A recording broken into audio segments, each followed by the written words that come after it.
Good morning guys! Happy Sunday po sa ating lahat. Gumagawa na po ako ng aming breakfast. Galing po ako sa labas. Wala na pong milk bread doon na binibili namin lagi. So ito yung nabili ko. Masarap din naman itong brand na to guys. Maliliit lang siya. Nagluluto po ako ng french fries. Ayan. Yan guys sa air fryer. So magbe-breakfast pa lang kami 9 o'clock. And today, magluluto po ako ng paneer. Yun, yung aming uulamin. Kumusta ang mga linggo ninyo? Teka lang, guys. So, ayun. May kukwento ko sa inyo. May share ako sa inyo, guys. Nag-worry na naman ako sa kusina. Kasi alam niyo naman minsan, itong biyanan ko, di ba? Kung ano-ano ang mga ginagalaw niya dito sa kusina. So, minsan, parang hindi ba siya aware sa mga ginagawa niya. So, dahil nga makalimutin siya, ulianin siya, so kailangan i-remind ba siya kung ano yung mga ginagawa niya. Ako guys, pag share ko lang sa inyo, pag may mga bagay-bagay dito sa kusina, na may ginawa siya na hindi sang-ayon sa gawin niya, o sa mga kinkilos niya ba, madumi ba, or ano, sinasabihan ko talaga siya, pinapaintindi ko talaga siya in a nice way ba? Kasi syempre matanda, baka ma-offend agad-agad, 'di ba? Kasi mabait naman yan siya, no? Pero kasi alam niyo na, iba na siya ngayon, compare no. So ngayon, parang syempre dahil may mga ano siya, no, pinagdadaanan, so medyo iba na yung kanyang pagkikilos. Although doon pa rin, yung okay siya. Siyempre ako yung lagi sa kusina. Kaya ngayong umaga na ito, nakita ko yung basura namin, malinis na siya. So, mabuti naman niligpit niya kasi Sunday. So, ang aming basura, yes, Sunday tsaka Wednesday. So, mamaya-maya konti. Or hindi ko alam, baka nagpunta na sila. Pero hindi pa nakuha yung mga basura namin. So, ayun, alam na niya yan pag Sunday tsaka Wednesday. So, binababa niya yung basura namin. Ngayon, pumunta na ako dito sa kusina dahil bumili ako itlog, bumili ako tinapay. Nakita ko yung basurahan namin. Malinis na siya. Guys, medyo nag-worry ako. Tinignan ko agad yung sponge ko dyan. Yung sabon ko dahil pagdating ko dito sa kusina, ang aming lababo ay basa. No? Basa. Tapos yung mga basahan ko minsan, pag dumating ako dito sa kusina, may mga dumi-dumi siya. Pero so far, kung paano ko sila inilagay kagabi, ganun din. So hindi ako mapakali kasi nga, yung sabon niya na binigay ko dyan, dry pa rin. Teka lang guys, dry pa rin. Means hindi niya ginamit. So yung dito, sabi ko, oh my God, baka ginamit na naman niya yung yung sabong panghugas namin. Pero minsan tinatago ko yan guys. Tapos yung sponge, sabi ko, hindi ko naman ako nakabili ng bagong sponge kasi nakakalimutan ko talaga lagi. Ngayon, lumabas ako, binitbit ko yan, pinakita ko talaga sa kanya. Sabi ko, biyanan, sabi ko, ay, in a nice way lang ba? Sabi ko, ginamit mo ba ito? Sabi ko sa kanya na ganun, ginamit mo ba ito sa ganito, pang ganito? Sinampulan ko, sabi niya, ano yan? Hindi niya ba agad mag-gets kasi ganun yun eh. Sabi ko ganito, halika, sabi ko sa kanya, halika biyanan, sabi ko, may papakita ako sa'yo. So lumapit siya dito, pinakita ko sa kanya, sinampol ko sa kanya, nag-gets niya. Sabi niya, hindi ko ginamit yan. Sabi ko, wag mong gamitin ha, kasi ginagamit natin to sa panghugas, sa mga plato. Sabi ko sa kanya, alam niyo yung parang bata na pinagsasabihan, ganun yun. Kasi sinabi ko na rin kay sa asawa ko na dapat minsan i-remind talaga siya kung ano yung mga ginagawa niya pag lalong alam natin na hindi tama yung ganun. Kasi ako pinagsasabihan ko talaga siya when it comes sa kusina. Kasi syempre hindi naman pwede na hindi siya pagsabihan. Kasi pag sinasabihan mo naman siya, nagiging aware siya. So ang asawa ko, bihira niya lang yan sabihan. Katulad niyan, ito yung ilaw dito sa gabi. Inuon niya yan lagi. Kasi siguro, hindi ko alam, inuon yan lagi. Tapos, minsan 24 hours na namin na hindi pala napatay. So, lagi yan, katulad kahapon, pinatay ko na lang. Kasi, kahit sabihan mo siya, syempre guys, may mga pinagdadaanan siya, kaya hindi niya na siguro maalala lagi. So, hindi ko alam kung nakailaw pa rin yung nasa labas or ano. Pero araw-araw naman niya yan inuon. Pero hindi ko lang alam. So kahapon, hindi lang kahapon, lagi ko pinapatayan. So tingnan natin, no? By the way, ang weather namin, maganda naman siya, guys. At hindi na siya umuulan. Hindi na siya umuulan talaga ng ganon. Kahapon, umulan siya. Saglit lang talaga, kumulimlim. Ayan medyo madilim-dilim. Maglalaba ako today. Yan yung garden ni Buwa sa baba. Ayan. Yung budi niya talaga, hindi talaga nagbibigay bunga. Ewan ko, pero may mga bulaklak na naman na. Pero baka hindi pa talaga. Yung aming papaya, medyo malaki na Ayan medyo dry yung lupa nila Ayan. So, yan na yung Big Mart, guys, May mga bubong na. So, ayan, guys, pinatay na niya kasi lagi yan naka-on, guys. Lagi yan naka-on. So, ayan yung weather natin. Yan yung bahay nila, Inday Nining, Yung may pula, tapos yun. Luto na yung french fries ko. Ayan, luto yung french fries natin. Ayan. So, okay na to. Maglagay na ako ng aming tea. Yung tinapay, tinutoast ko lang siya. Ayan. Masarap din naman ito, guys. So, masakit talaga ulo ko, guys. Minsan, so, inan ko nalalapit, guys. Lalo pag nung isang araw, dumating na naman ako sa kusina ko. Ano na naman, guys, ang pinagkakuskus niya dito. May mga ginagawa siya minsan ba. Tapos kahapon, nanto na naman siya sa kwarto niya. Nakaupo siya sa sahig. Tapos, ginagamit niya yung kutsilyo dyan, na manipis. Tapos, pinagpupukpuk niya yung matigas niya na kinakain lagi. Yung yak na cheese. Pinaghihiwa niya doon. Ginawa niya, guys, na chopping board. Itong inaapakan namin sa kusina. So, tiningnan ko siya. Ngayon, ito ang ginagamit. Itong pukpuk, guys, So, binili pa naman ni Ata. Yan, mga 2,000 megit. Kung nabasag yan, di lagot talaga. Mag-aaway talaga sila niyan. Pag nalaman, ganyan. So, ang ginawa ko, pinalitan ko yung kutsilyo na mas makapal. Sabi ko, ito ang gamitin mo. Ito ang gamitin mo kasi makapal to. Kasi, pag ito ang ginagamit mo, mga maninipis at pagpupukin mo dito, baka masira yung ganun. Baka kasi maninipis lang ang mga to So, ayun, pinalitan ko at okay naman siya. Kasi nga, syempre guys, ang kanyang pag-iisip, medyo, talaga, iba na talaga ba siya? Hindi talaga siya minsan aware sa ginagawa niya. Kaya minsan, inaano ko yung asawa ko, pinagsasabihan ko na kailangan pagsabihan, hindi na hayaan lang. Kasi tayo mahirap. Kasi pag sinasabihan mo naman siya, ayun. So sabi niya sa akin, hindi ko ginamit yan. Hinugasan ko lang dyan, wala akong ginamit. Hinugasan niya lang daw, sabi niya sa akin. Ay sabi ko, duda talaga ako yung sponge talaga. Sabi ko, huwag mong gamitin ha. Ito sinampulan ko siya, ginagamit natin ito sa kinakain natin. Ganito, ganyan. Mabuti nga guys, napagsabihan ko naman siya kasi may ugali din siya. Na pag after namin kumain, maghuhugas siya ng bunganga niya, pati pustiso niya. Kaya napapagsabihan ko talaga siya na, huwag ka maghugas ng bunganga mo dito, doon ka maghugas sa ganito, ganyan. Buti naman sinusunod niya. Kaya ayan, tuwing after namin kumain, nagmamadali ako pag mauna siya sa akin. Kasi, di ba, parang, ito, hindi pa pinasabihan ko rin. Ang hirap, guys. Minsan kailangan mo sundin yung niya. Mga niya dito. Hindi ko alam kanina ano naman dito ang pinagpupukpok niya. Kasi minsan, pag may inaayos yan siya, nasisira. Imbis na ayusin, nagdoble na ang trabaho. Ay, ambot. Alam niyo kung dito ang babae, mag-aaway yan sila lagi at sila mag-aaway. Promise, guys. Hindi yan sila magkasundo.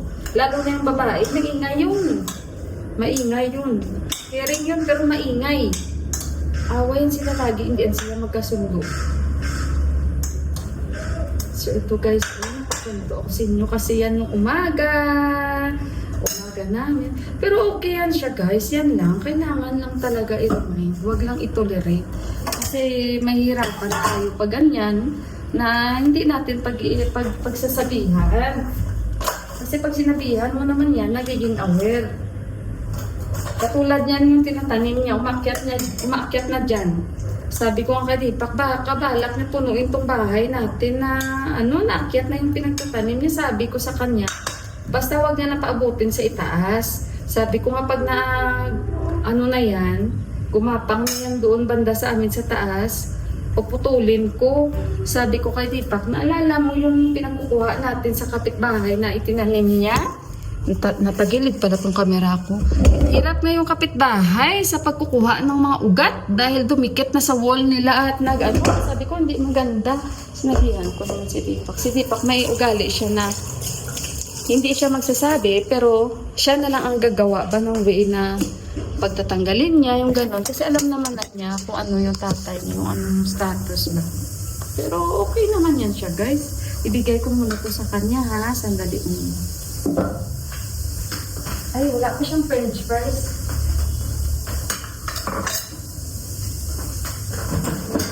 Pero when it comes naman sa pagkain, hindi ko yan siya pinapabayaan. Alam niya yan. Alam niya yan, guys. Kung ano yung kinakain namin, ganun din. Yun lang minsan, aware lang ako na pagbigyan mo siya ng ganyan, madami, magreklamo, yung ganun. Na ayaw kong kumain ng ganyan kadami. Kasi may sarili na siya. Sandali muna.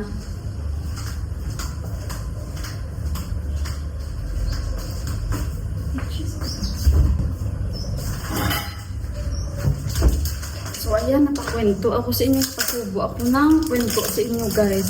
Kanina, hanggang ako nakahiga, narinig kong aga, nagpupok-pok-pok-pok. Sabi ko, ano na naman kaya yung pinagpupok-pok niya sa kusina? Komedi talaga minsan. Alam nyo guys, pag nandito yung binan ko na babae, hindi yan siya pwede sa kusina. Pinagbabawalan yan siya na kumilos o ano. Kasi ano yan siya, clumsy sa kusina. Ayaan mo lang siya mag-gardening. Magaling yan siya sa gardening. Sa kwarto niya. Yan. Pero sa kusina, ay hindi guys. Minsan nga nagbabalat yan siya ng mga, ewan ko, ginumuya niya yung luya. Umuya siya ng luya. Pero alam nyo ba, hindi niya ma-shoot sa basurahan ba? Hindi ko nga alam kasi nga, yun din nasabi nila nung bago yan umuwi. Minsan hindi siya aware sa mga ginagawa niya. Yung banyo niya, siya yan naglilinis. Kasi mahirap, hindi mo dapat sanayin. Dapat alam niya rin na may may responsibilidad. Mas okay yung ganun, hindi mo sasanayin.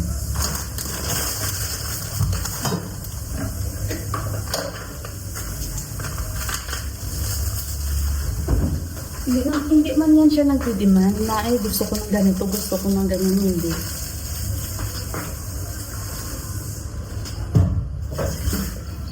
So, natapos na yung pag-prepare natin ng breakfast namin. Ayan, guys, yung sa amin. At saka may french fries. Sandali muna, guys. Ilagay ko lang itong french fries namin dito. Request niyo yun. Ayan, busin na natin. So, kain tayo. Ang aga ko na. Excuse me sa inyo. Labas ako. Bili na lang ako ng sponge. Kasi palitan ko na lang yun guys. Wala akong tiwala ba. Alam nyo ba yung mga panday dito sa amin? Pag nakikita nila ako, ginigreet talaga nila ako. Lagi. May baby na naman siya. Kapanganak lang niya. So kaibigan ko rin yan siya. Nagbibenta yan siya ng panipuri. Ngayon hindi na siya nagbibenta kasi nga nabuntis siya yung asawa niya sa Dubai. Dito lang naman sa amin, maglakad-lakad lang ako. Kasi nga, wala talaga dito maganda na sa amin yan, na sponge. Kailangan mo maglakad pa doon. Kaya dito lang muna for time being lang makapunta kami Batbatini. Doon na lang talaga ako bibili. Tara, init. Hindi ko nakadala ng payong So ito guys, bili ako dito kay Bayini. Meron silang mga ganito. Meron din silang ganito. 20 rupees. Ito, 20 rupees. The one last time I buy India. And this? 30. Ito naman, 30 rupees, 30 rupees. Hindi rin ito tumatagal. Yung binili ko nung last. Ito yung binili ko. 50 rupees. Pachas. Pachas, ani? Color China? Color to you. Kalo? Black only? Okay, one. And this, yung price? 40 rupees. This. So naman bili ako dito. Okay. So ito yung mga binibenta nila dito. 2 piece. Yan lang yung sponge nila. Pugyo. So marami rin sila dito, no? Ito yung paggawa tayo ng roti. Roti. Yan yung mga lutuan nila. Ito yung stone grinder, oh. Isko price, Didi? Spasi patas? Charsi pachas, 450. Yan yung mga alkansya. Tara guys, magbayad tayo.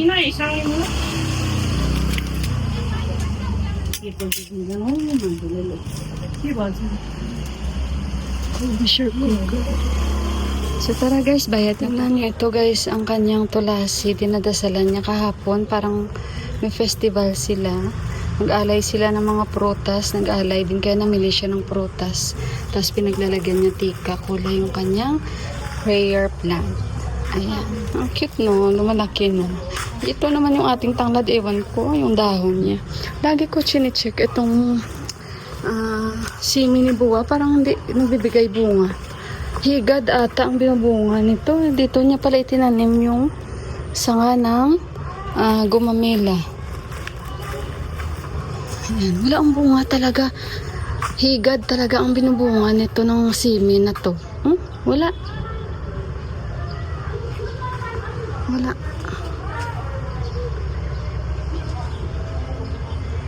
Ayan o, nagapang na sila sa taas. Yan. Ang hirap nito. Kasi makapal yan eh. Didikit lang sila sa wall. Mahirap yan hugutin pag nag-ano na. Yung papaya namin guys, oh. Walang bunga talaga. Puro dahon. Ewan ko kung baka hindi pa. Oh, maano talaga yung simi na yan. Yung mga ugat-ugat niya, oh.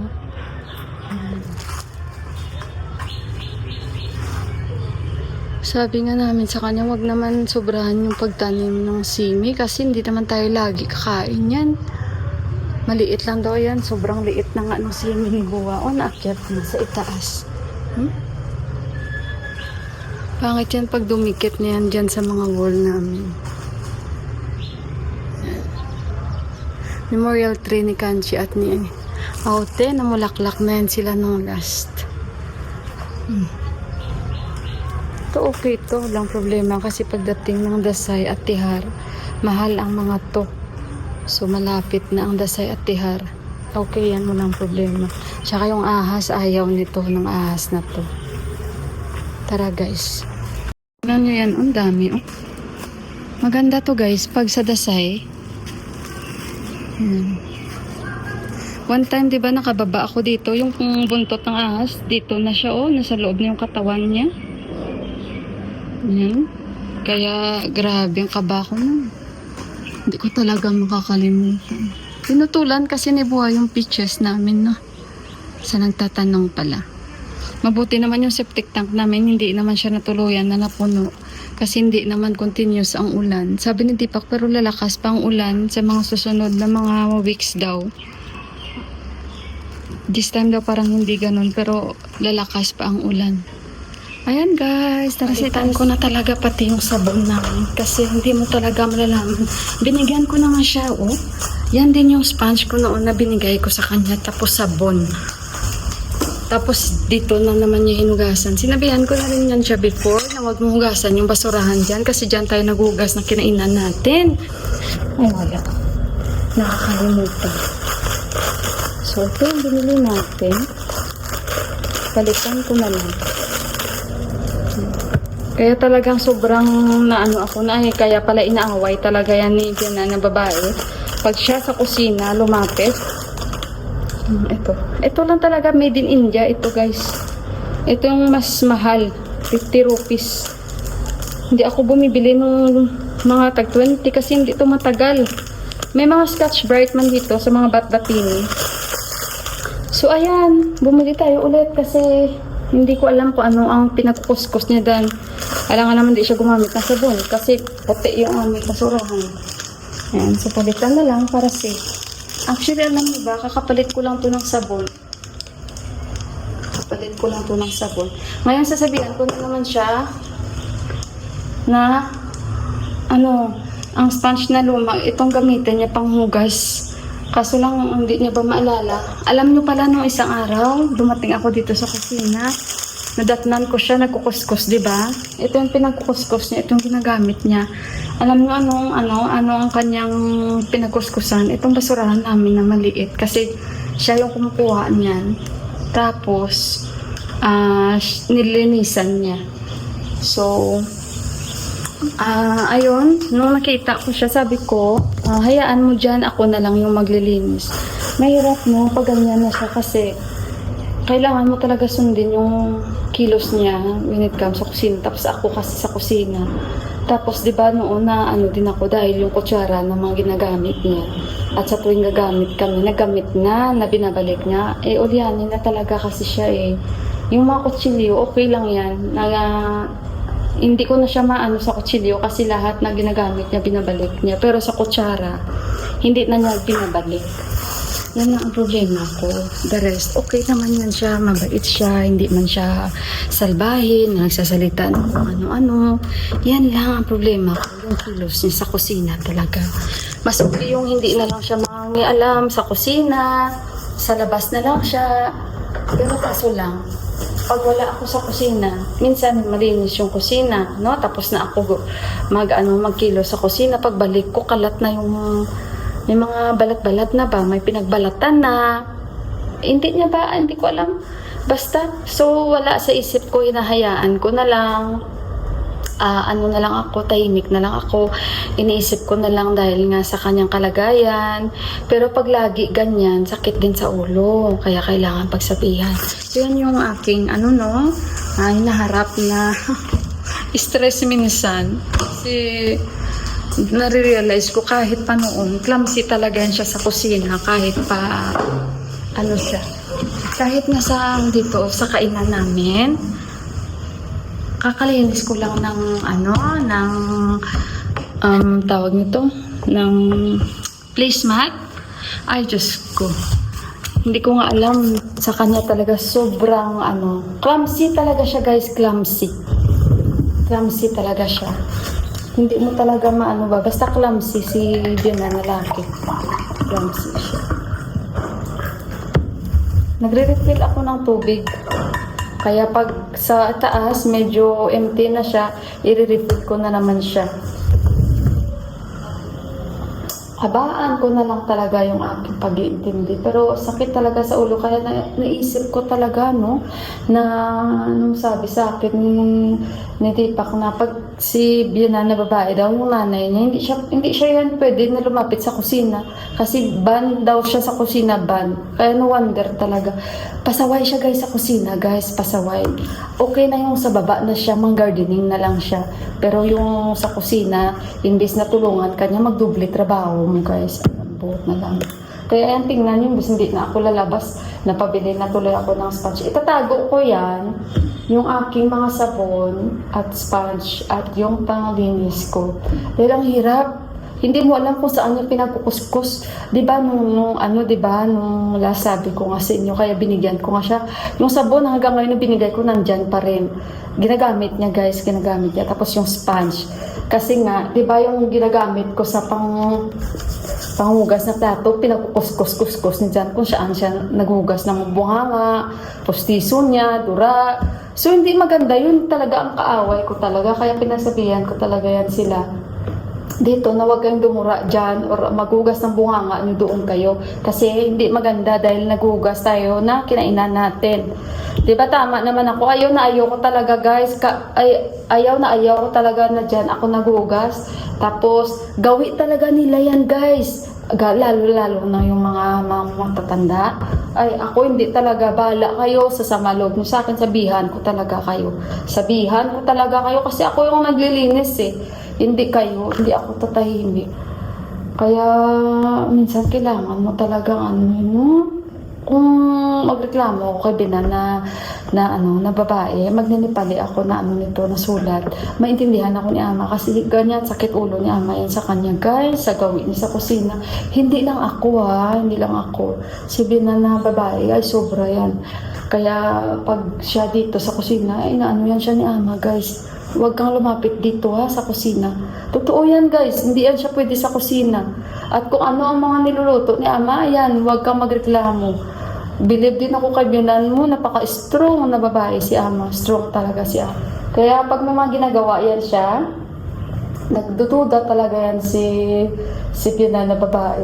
Alam nyo guys, bago pa yan umuwi dito, sabi ni biyanan na babae, Mila, si biyanan mo na lalaki ha, pareho na siya sa kapatid niyang babae. Ano na daw, iba-iba na daw ang mga iniisip, yung ganun ba. Pero so far, okay naman na siya.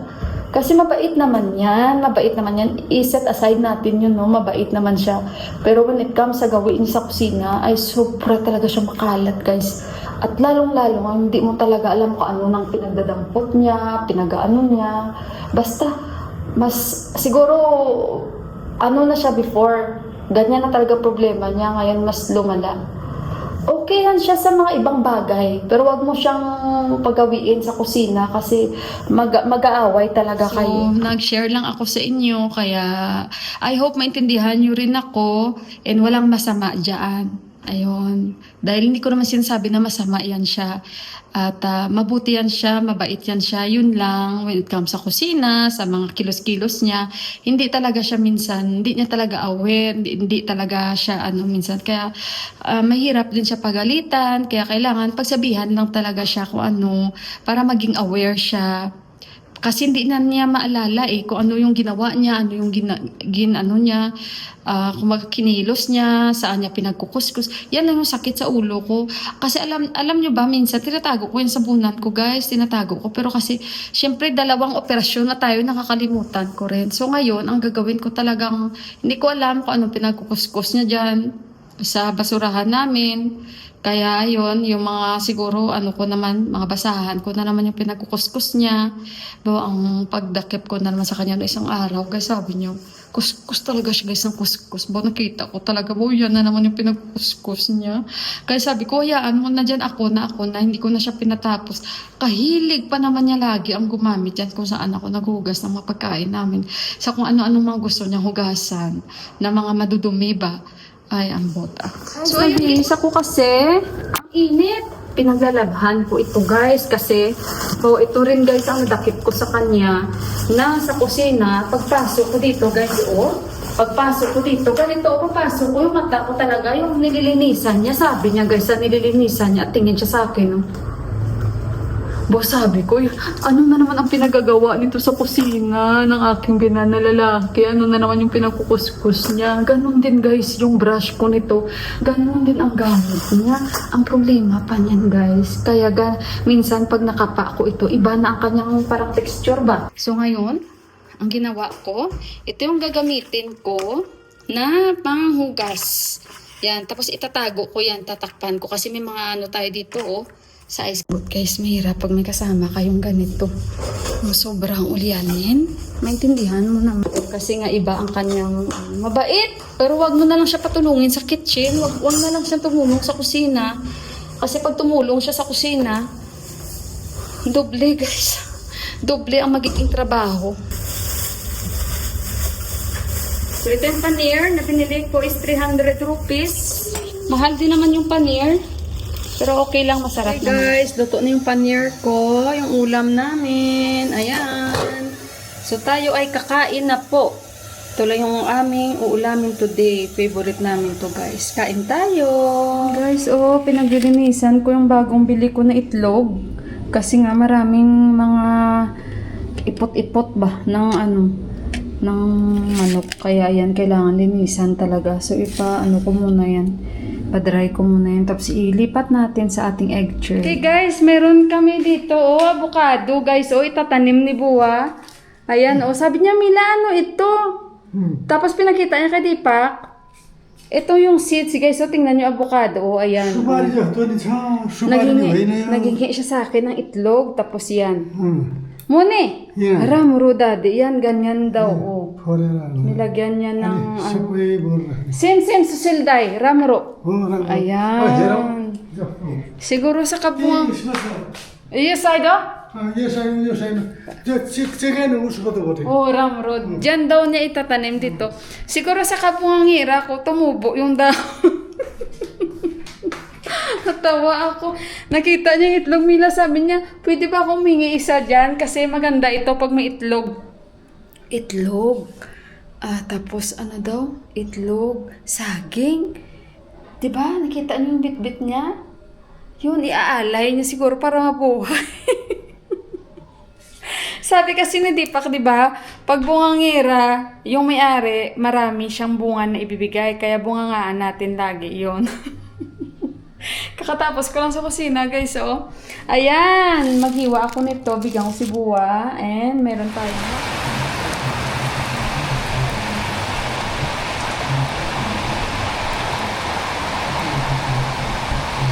completely resolved with the new generation, and the THD plus M numbers are great for the data. nakalulay tayo. So, ayan o. May at least na tubigan yung palayan. Kasi umulan nga, guys. Nakalulay tayo, kaya ayan, medyo kita. Medyo hindi naman mabanas. Unlike sa minsan, pag kahit umulan, mabanas. Basta guys, ang ano ko lang, wag na magpasaway dito sa kusina sa akin. Ito na malinis na yung itlog natin. Kasi, imbis minsan yung trabaho, okay na, nagiging double. Naitanim niya na siguro yung avocado. Sabi ko kay Deepak, humingi siya ng itlog. Bigyan dyan. Lagyan niya daw yun ng saging. Ngayon ko lang nalaman na ganun pala ang style. Actually, sinabi na daw ni Deepak sa kanya kanina na avocado yan. Siguro parang duda siya. Lumapit ulit siya sa akin. At nagtanong, Mila, ano ito? Ako man ang tinanong niya. Pero nag-guess ko na avocado gawa nga nung sa seeds niya, guys. Ayan yung itlog natin, oh.